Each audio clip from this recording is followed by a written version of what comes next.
Social media? Everyone's here for the right session? Perfect.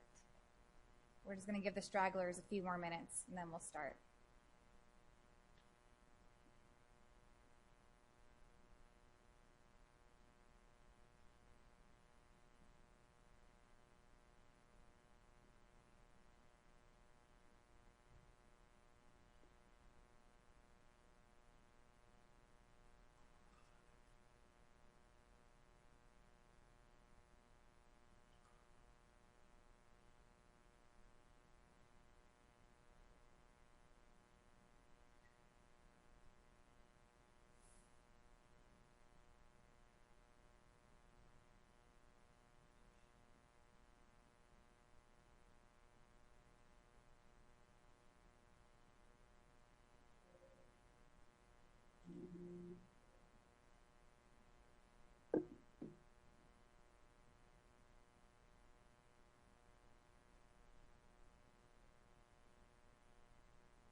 Hi, social media? Social media? Are you here for social media? Perfect.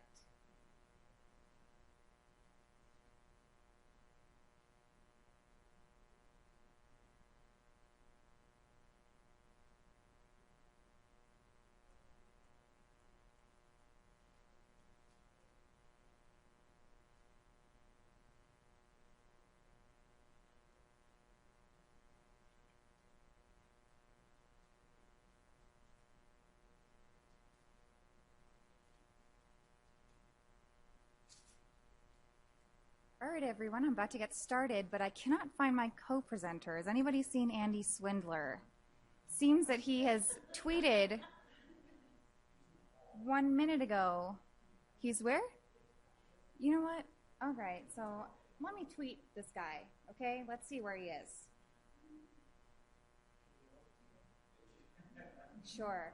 If it'll raise his clout score. Go for it. All right. Typical Andy, you know. Let's see.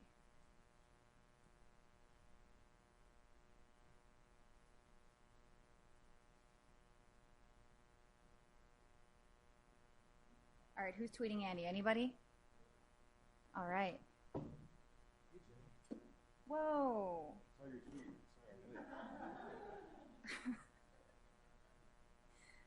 You're fine. Well, the power of social media brought our co-presenter here today. And I know, I feel so bad. Can the gentleman who just ran out and actually thought you were missing, I feel bad. Okay. So, hi everybody. I am Jenny Fukumoto, Marketing Manager at Reagan Communications. I'm the track chair for this track, Evergreen Marketing Strategies. So it's my job to introduce myself. So hello. I'm also going to be presenting alongside Andy Swindler of Aztec Consulting. So let's get into it. First of all, I pulled up the hashtag because how many people here are on Twitter? Anybody? Raise hands. All right, you should all be tweeting then, and we're gonna come back to this hashtag, and we may even give a prize to the best tweeter. So I think you should all tweet and see what happens. Maybe, maybe not. No promises. So let's get started, Andy. Let's see, how do we do this? Of course.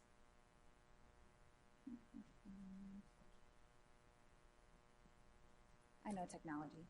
Okay, so as I said, I'm Jenny Fukumoto, Reagan Communications, and welcome to Social Media Strategies for B2B Publishers.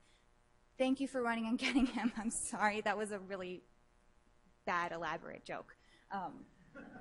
So, email equals Madonna. What do I mean by that? What are some things you can tell me about Madonna? Anybody? 80s, okay? 80s. Anyone else? What? Okay.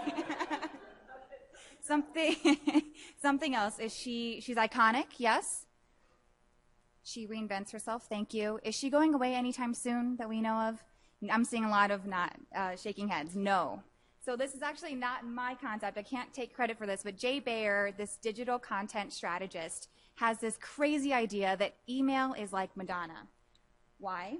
58% of adults in the US check their email first thing in the morning. Raise your hand if you check your email when you're in bed. Yep, we're all offenders. 77% prefer email for promotional messages versus direct mail, Facebook, or text messages.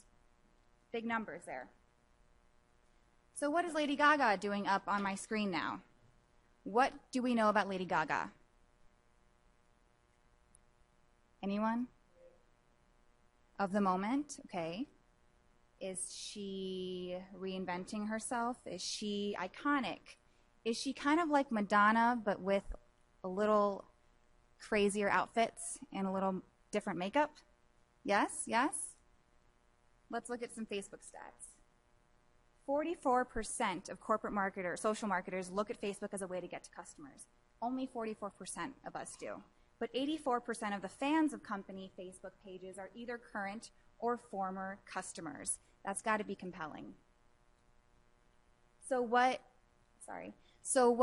Jay Baer is arguing is that email and Facebook are essentially the same thing. Facebook is just a newer form of email. So we really have to start looking at Facebook as something that's not going to go away, just like email, but we need to look at how we can re-strategize our social media practices to keep up with the changes.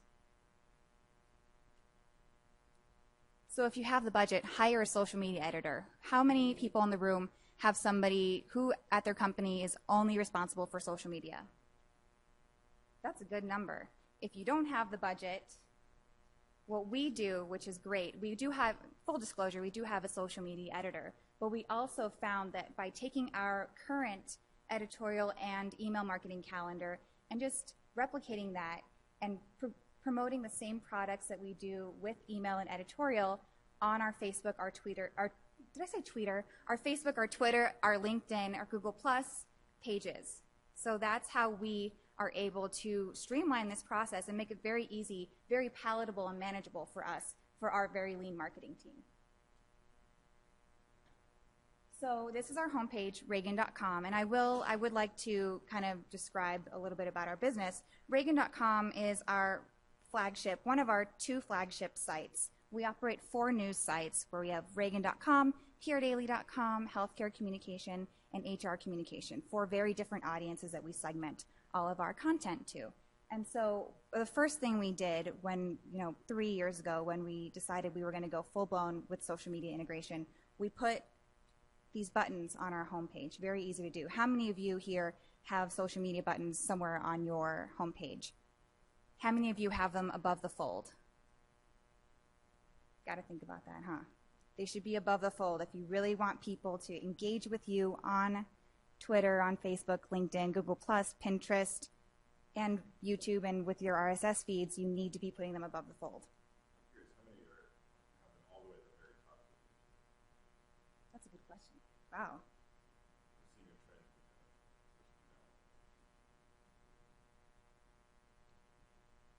We also put social media buttons on our emails. Not all of them, but we are starting to test it because we obviously don't want to take traffic away from our landing pages, so we are testing our email copy with these social media buttons. Any questions so far? All right. So good news for B2B publishers. Online publishers reported more referrals from Facebook in November, so last month, due to Facebook's algorithm tweaks. And Andy, do you want to talk a little bit about those tweaks? Yeah, this is very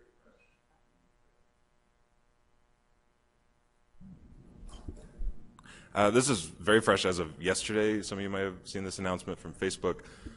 They are really aggressively diminishing the reach that brands will have unless they buy ads, essentially. So they've done this a few times, and it had been reduced to maybe you'd reach 13% of your audience if you posted.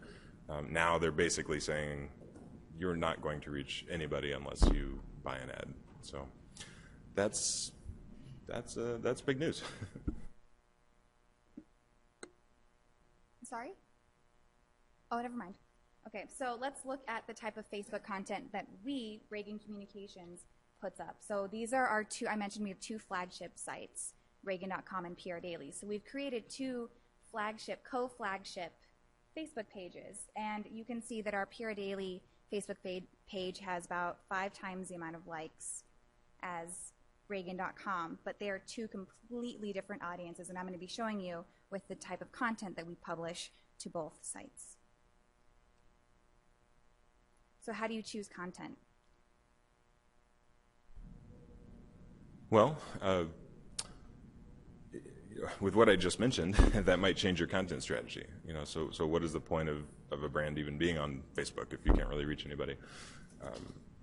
I would say it's more about brand recognition, probably at this point than anything.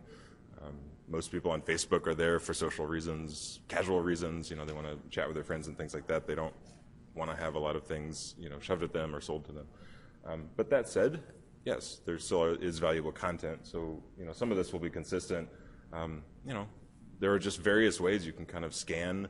You could think of it as a form of curation. Certainly, you can post your own content, but if you're looking for other things to post to Facebook, set up your RSS feeds, set up, hashtags, which are now on Facebook as well as Twitter. Again, your own content, announcements from the industry, anything you think would, the fans that are connected to you on Facebook would be useful. I will say, we made a decision at Aztec that Facebook was really just going to be about people. So we don't really post a whole lot of sort of industry news or anything like that. We talk about ourselves because we figured out, the people who like us on Facebook are our friends, whether they're clients or whomever. They actually want to hear about us and sort of goofy stuff like that. Cool. And so a pro tip that we have, hashtag pro tip, include a link with a photo. You're going to get more engagement like this. This post recently went up on PR Daily. This was yesterday, and Pope Francis, right up in your face. And it's actually just an article that we posted on PR Daily, and we just literally linked to it, put a little bit of copy, put in a quote, pulled a quote from it, and put the picture. And you can see in an hour we got 31 people to like it, and it reached 3,200 people. So it's pretty compelling. And then also on the right-hand side, you'll see that we often, in order to interact with our customers, we ask questions. How many of you in your Facebook and your Twitter and LinkedIn posts ask questions? Do you find that you get more engagement from that? Yes, that's what we found too. And if anything, we're doing a little bit of market research on our customers, as well as finding great topics to pass on to editorial for more content that they can churn out that's going to be very directed towards our target customers. Yeah.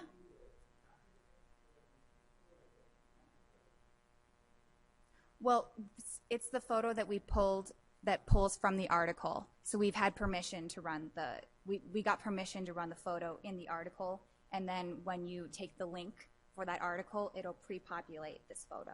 Does that make sense? Yeah, definitely.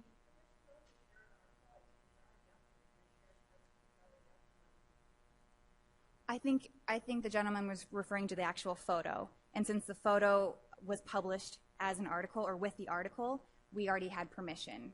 So we didn't need, we don't need permission to post our own content on Facebook. But with the photo, you do the permission is already kind of because you already got permission to post the article. Then when you post it on Facebook, it's the same permission. But it's worth mentioning. Maybe part of the point is if you want to post other people's content, you can just paste in that URL. The photo will automatically be pulled, but since you are essentially linking to them, it's certainly in their best interest. So, that's usually not an issue. Thank you. And so some other content that we post on Facebook, as you can see, the same type of, we just pasted in a link from our article. And then on the right-hand side, we have started doing some social media marketing. How many of you post, information on your actual products to your landing page on Facebook or Twitter or LinkedIn? That's great. So that's what we do too. Our marketing coordinator will look at our email schedule. She'll say, hey, we're promoting our social media bootcamp on, what was December 2nd? Monday, December 2nd. And we're going to also shoot out a post on Facebook with that for that same product. And so what she does is she'll just tweak some copy, and we'll put it on Facebook with a link to that landing page so that it shows up like this. And obviously, you know, you have a small picture there, but it's very engaging. And we see that, and actually from Facebook and Twitter, we have seen that we average around $1,000 a month in that ROI. So it's proven to be, you know, it's not a $500,000, but it's definitely money in the door that we wouldn't have had otherwise. So how do you make money with Facebook? I just told you how we do it, but we actually want to ask you guys, how do you make money on Facebook? Sure. Mm-hmm. Why would you say that? Mm-hmm. Okay. Sure. Well, to that point, this gentleman is saying that, you know, $1,000 a month really in his eyes is not making money. And so what I would like to say to that is that we actually recycle our copy. So we're actually not, the overhead cost is very minimal. So we're just taking our copy, we're recycling it, we're posting it, and we're getting, you know, $1,000 a month on average from that minimal effort.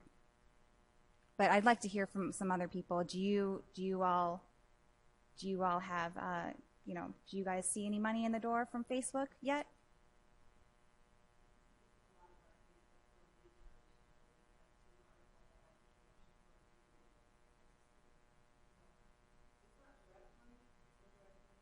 But it's a warm lead.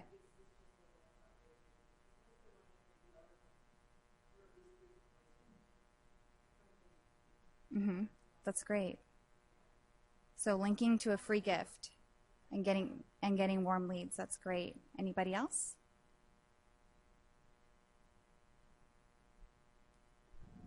So there's not always a direct correlation, right? You don't know, you know, it's not always easy to say that, hey, this post or this series of posts sort of led to this. I think a lot, and this will be a recurring theme in social media, it is about brand development, community development, reaching new people, lead generation, those kinds of things.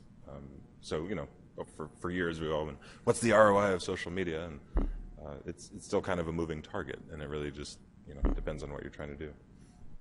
Yeah. Okay, sure.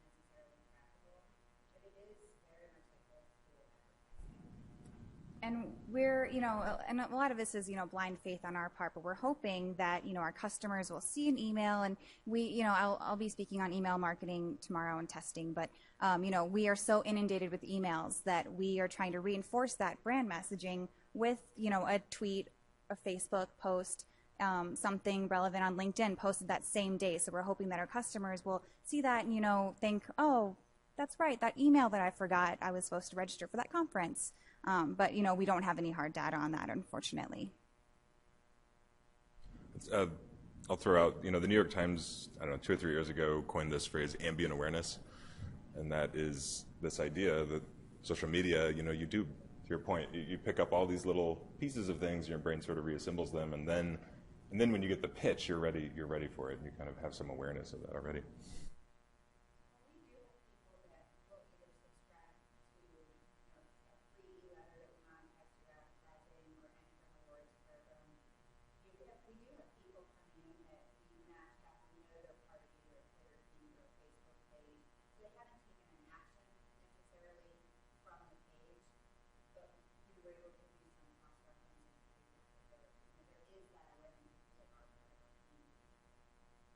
And that's a great point. And something else that we have found is, you know, it is harder to sell, you know, to make a sale on Facebook, because a lot of our likes or our customers who are liking our pages on Facebook are in it for the free content. We really subscribe to the content marketing model that, you want to give free content, you want to get those customers, you want to warm them up, and then you want to prime them to buy your product. So yeah, it's something that we've been doing for a little longer than a year now. So we're still testing and all that jazz. So Jenny, are you confident that that $1,000 is money you would not have gotten through another channel or through another promotion or something like that? Correct. We know that money is, money that we didn't have before. But, to Heather's point too, because we all do so much cross-channel marketing, you really don't know, what, a tracking code could come in, but you don't know what their first point of contact was. They could have gotten a brochure in the mail, and then seen your tweet. They could have seen your email and then, saw the number and called in. So you just really, it's a convoluted answer, but it is hard to have those hard dollars. All right. Oh. Mm-hmm.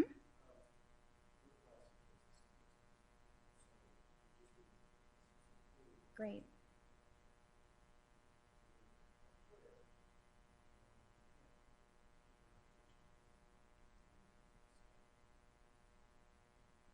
I would say, especially in light of yesterday's announcement, you are starting in the right places. Mm-hmm. Oh, go ahead. B2B, classic B2B company, starting with Twitter and LinkedIn. You haven't touched Facebook yet. The question is, does that seem like a solid strategy? I would say yes, even before yesterday. What's that? Oh, yeah, is it a flawed strategy? No, I mean, I would think, a generic B2B strategy is very much focused on Twitter and LinkedIn before Facebook. Yeah. I agree. So, do we have a question?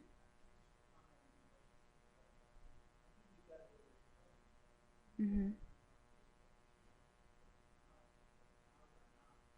Mm-hmm.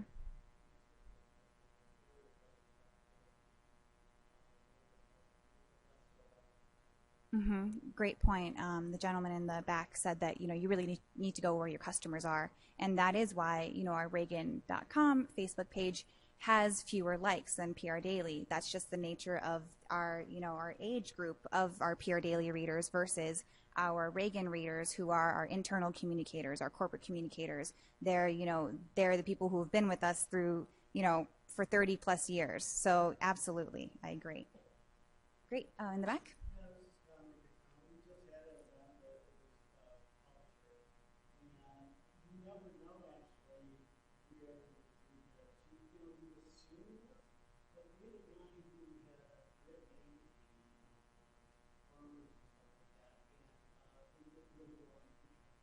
Mm-hmm.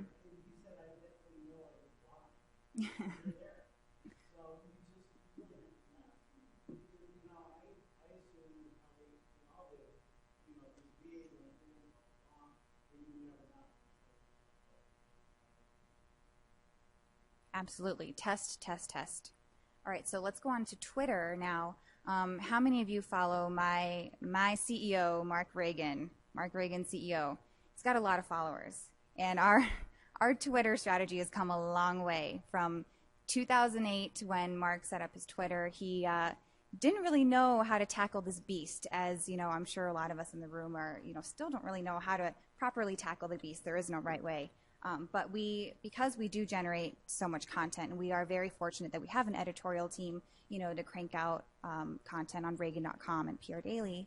Certainly, we are, and people are hot and cold about this. We are able to tweet, multiple times per day. And so I know of companies, small B2B companies, who only, really need to tweet once a day or twice a day. And it really just depends on your customers. And, if no one's complaining, then, tweet a little more. The shelf life of a tweet is somewhere, less than an hour. So you really can't, especially on Twitter, that's a medium that you can definitely get away with posting more content and not really getting yourself in trouble.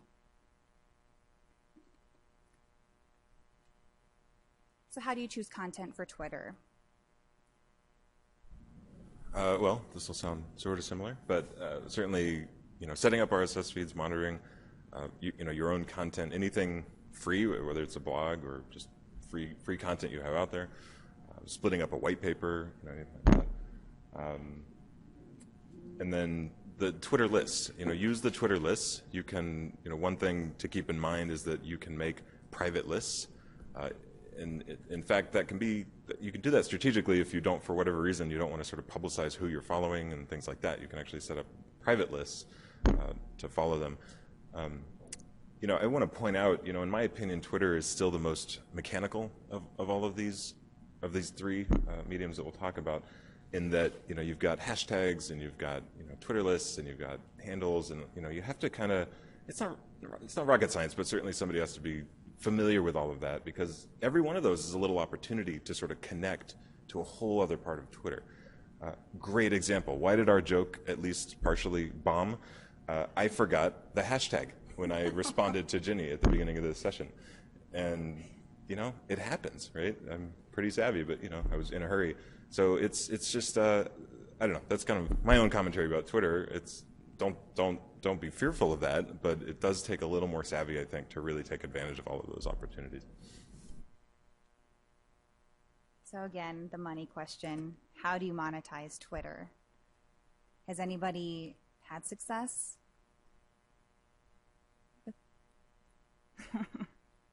Well, sorry? Well, we can always come back to this. We kind of did discuss this with Facebook, and where I am lumping Facebook and Twitter into the same category because we did to minimize the overhead expense, we grouped our tracking codes for Facebook and Twitter together so that we weren't creating a whole nother headache for to track Twitter versus Facebook separately. Is anybody experimenting with promotional tweets or promoted tweets, just as a paid form of Twitter? No? So go ahead. You go. You can pay to promote your tweets and get them to the top of the list. We looked into it and we decided it wasn't worth the money to spend. But Andy, have you seen anything different? We haven't done a lot of it. We've done none of it for ourselves and very little for our customers. I think that's the evolution of all of these channels, and sort of the same thing with Facebook now. If you want to reach your customers, you have to pay to promote that post. It does force you to be a little more selective, which maybe isn't the end of the world. But I think with Twitter, there are more opportunities with connecting to these groups, using the right hashtags, really being a part of that conversation. I mean, that's the beauty of Twitter. If you are genuinely in there and responding to people, and it's not just about blasting by any means, that's a really important point. This is not just a traditional direct mail or advertising medium. If you're part of that conversation, if you're responding to people, that'll certainly come up with LinkedIn as well. That's really how you're going to get people's attention. Andy, did you put this slide in here? Oh, pop quiz. Pop quiz. Everyone loves a pop quiz, right? What percentage of B2B marketers have acquired a customer through LinkedIn? Any guesses? Who thinks it's anywhere from 0 to 40%? Raise your hand. Yeah. Do I have $1? Anyone? All right, so Eleanor thinks 39. Anywhere from 41 to 60. Who thinks it could be in between that range? All right, keep your hands up if you think it could be 61 to 80. All right, 81 to 100. All right, you're all winners today. It's really 65%, but that's an astounding number. 65% of B2B marketers have gotten a customer through LinkedIn. Raise your hand if you have gotten at least one customer through LinkedIn. Excellent. I'm sorry? Oh, SIPA's got a conference attendee right here. So let's talk about LinkedIn a little bit. We're running a little low on time. We'll be fine. So this is our LinkedIn presence. And what we do is, I mentioned that we have content on our websites, and we've created groups. And we really try to make those groups about conversation. We really try not to do any hard selling in these groups because we want to build loyalty. We want to build the trust of our customers. And so LinkedIn has a rule. You can only send an email, a dedicated email message to a LinkedIn group once per week. So we really, really don't cross that line. We only do once a month, actually. We send a LinkedIn email once a month, and it's something that looks like this. It is an email promotion that we've basically copy and pasted and put into a LinkedIn email. And I will say that with LinkedIn emails, you're not allowed to embed links. You have to list them out. So we'll shorten our links and put them in. But we see click-through rates that are, sometimes higher than the click-through rates of our dedicated email promotions. But we don't see a lot of bites buying. We don't see a lot of, customers converting right then and there. So, along the multi-channel marketing point, it's just another point that we're, another way that we're reaching our audience and our customers with this product. I think, one thing worth pointing out on here, I'm sure many are familiar, but just to make sure everybody is, the bit.ly link, right? There are so many different ways to create trackable links, but bit.ly, bit.ly is great. It's easy, it's free, and you can use Google to do it, and you can attach it to all sorts of other tools. But anyway, just to point that out. So again, content. How do you choose content? And we've gone through most of these points already, but what we do want to add is industry announcements are huge for LinkedIn. Especially just given the nature of the program, as well as thinking evergreen. What will last? What is and we've talked about this all already.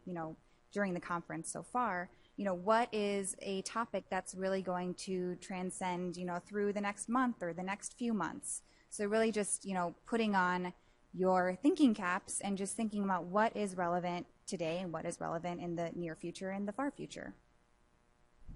I think one other thing worth mentioning is the LinkedIn Twitter integration is pretty good. And so if you're posting something on LinkedIn, there's pretty much a button or a drop down, and it remembers if you want to just drop it on LinkedIn and Twitter at the same time. It's handy. You're kind of killing two birds with one stone there. We'll just skip over that.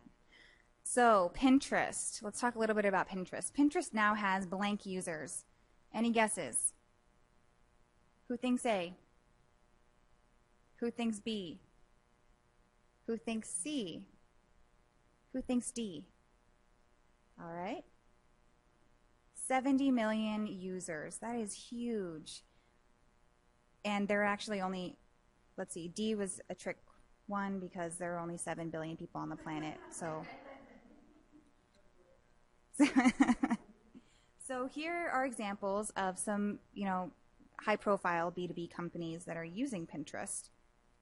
Here's just a snapshot of our Pinterest page. It's very easy to post blog posts and articles on Pinterest, especially if you have an image attached to it, and then it's going to get shared and, maybe become a viral sensation. You never know. Hi, yeah.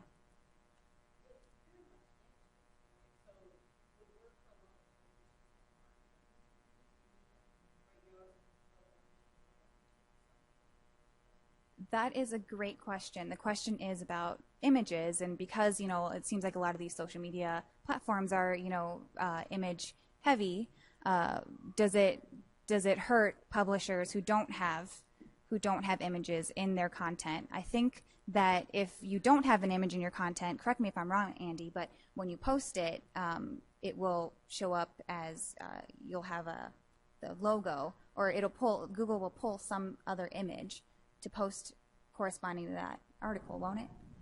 Yeah, it will just find whatever image is on the page or give you an option.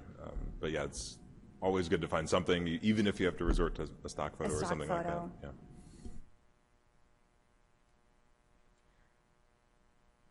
Do you want to talk about Pinterest a little bit, Andy? So again, a common theme. All of these, I don't want to say fly by night, but Pinterest was almost an overnight, sensation, and VC funded, right? So it's always this question of, okay, now we built this huge community, 70 million people.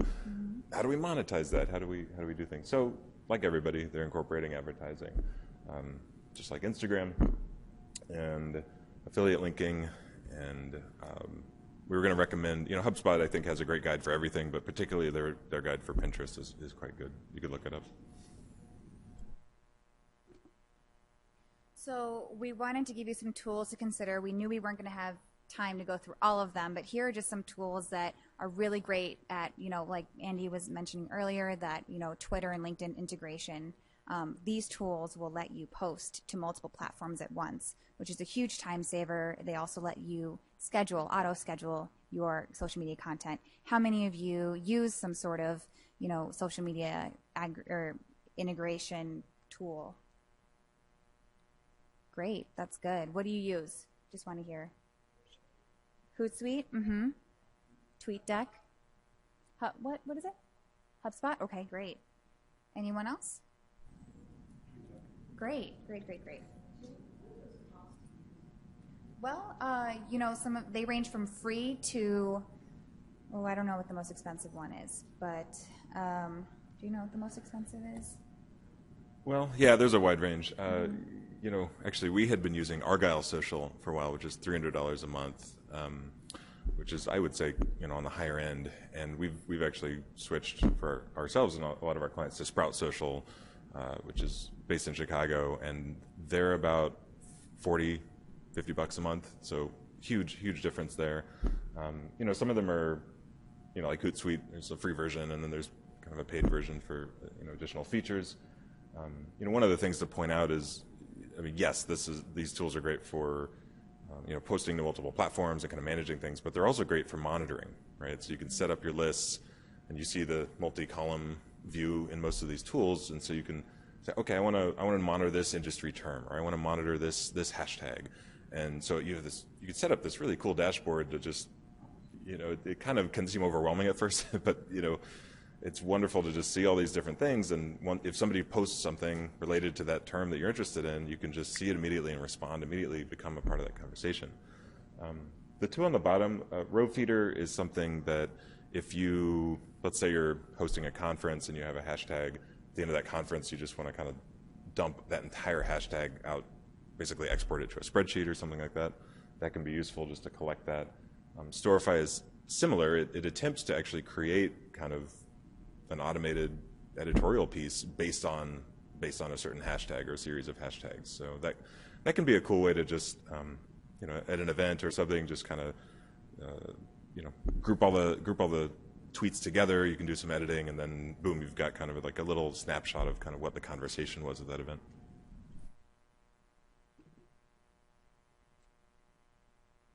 Oh, 1 second. Sorry. So let's see how our hashtag is doing, guys. Anybody been tweeting in the social media session? No? All right. Well, then we're open for questions.